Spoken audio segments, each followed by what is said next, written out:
Economically, the massive LNG project in northern BC puts Canada back in the energy and investment game.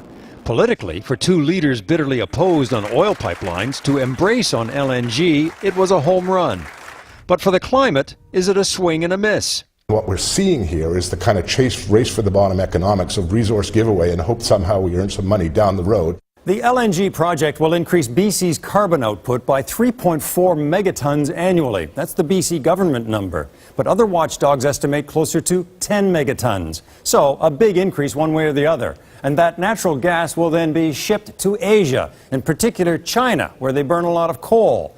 LNG, though, produces roughly 50% less CO2 than coal does. So the pitch is that Canada's LNG will help China wind down its coal operations, reducing carbon emissions in Asia that should offset the increase in emissions back in Canada. A net gain for the planet, if not for BC.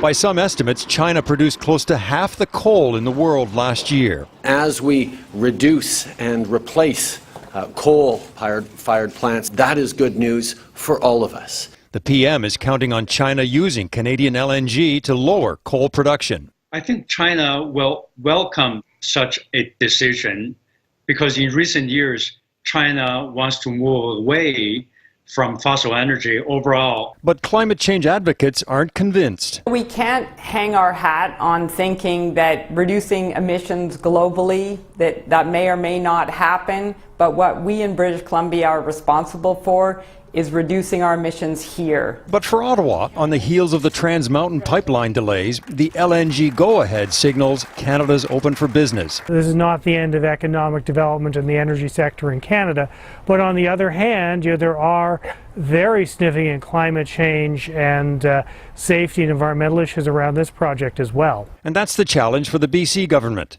to meet carbon reduction targets while investing in a new carbon-producing megaproject.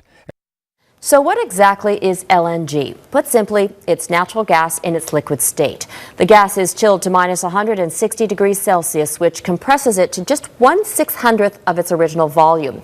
That allows large amounts to be easily stored and transported overseas in tankers.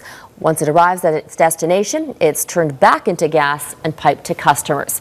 While LNG is odorless and not toxic, it's not without its risks. If you come into contact with it, it can freeze flesh in an instant. And while LNG itself does not burn, its vapor is flammable. It's estimated this project would put out as much as 28 million metric tons a year once the project is operating at full capacity.